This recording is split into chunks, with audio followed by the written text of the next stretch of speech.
Stock మార్కెట్ల పతనంతో all time హైకి చేరుకున్నాయి బంగారం, వెండి, క్రూడ్ ఆయిల్ ధరలు. న్యూయార్క్ మార్కెట్లో ఏకంగా $70 పెరిగింది ఔన్స్ బంగారం ధర.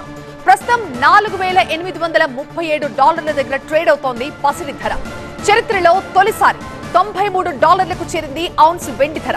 మన దేశంలో ఇదే ట్రెండ్ లో గోల్డ్, సిల్వర్ ధరలు పైకి పోతున్నాయి. ఇప్పటికే 1,00,000కు చేరింది 24 క్యారెట్ల 10 గ్రాముల బంగారం, 3,14,000కు చేరింది కిలో వెండి ధర.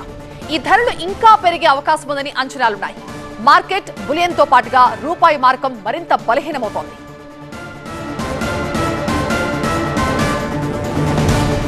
ఒక పక్క ట్రంప్ చర్యలు, మరోవైపు మార్కెట్ల పతనం దేన్ని సూచిస్తున్నాయి? మా అసోసియేట్ ఎడిటర్ సుకుమార్ ప్రస్తుతం మనకి మరింత సమాచారం అందించేందుకు సిద్ధంగా ఉన్నారు. సుకుమార్, డావోస్ లో ట్రంప్ ప్రసంగానికి ముందే ఆ ఎఫెక్ట్ అక్కడ కనిపిస్తున్నట్టుగా తెలుస్తోంది. ఇంకా ముందు ఎలాంటి నిర్ణయాలు ఉంటాయని ఒక భయం అయితే ప్రపంచ దేశాల్లో కనిపిస్తున్నాయి. ఏంటి ఈ ఎఫెక్ట్ మార్కెట్ల మీద ఎలా ఉండబోతోంది భవిష్యత్తులో?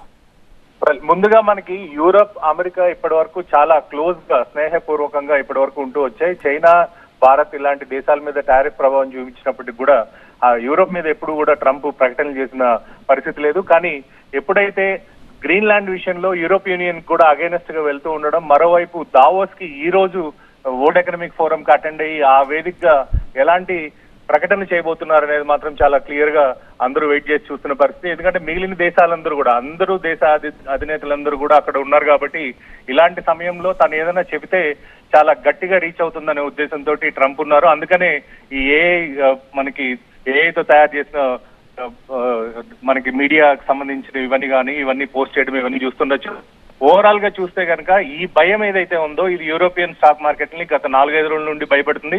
అదేవిధంగా ఎప్పుడు మనకి December 31 తర్వాత ఫైనాన్షియల్ ఇయర్ కాబట్టి అమెరికన్స్ కూడా ఇక్కడ ఇండియన్ మార్కెట్ లో ఎఫ్ఐఎస్ రూపంలో పెట్టుబడులు పెడుతుంటారు. కానీ ఈ సంవత్సరం ఇప్పటి వరకు అంటే దాదాపు 20 రోజుల్లో కనుక మనం చూస్తే కేవలం ఒక్క రోజు మాత్రం స్వల్ప కొనుగోలు చేశారు.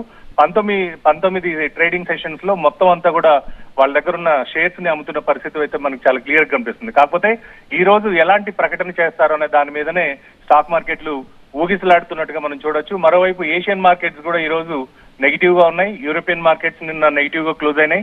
బట్ మన మార్కెట్ లో కొద్దిగా పుల్ బ్యాక్ ర్యాలీ, అంటే ఒకవేళ ఏమైనా ఆశాజనకంగా ఉంటుందేమో అనే ఉద్దేశంతో మన మార్కెట్ లో స్వల్పంగా ర్యాలీ కనిపించినప్పటికీ కూడా ప్రస్తుతం మనకి సెన్సెక్స్ 73 పాయింట్లు, నిఫ్టీ దాదాపు 5 పాయింట్ల నష్టంతో ట్రేడ్ అవుతున్న పరిస్థితి మనం గమనించవచ్చు.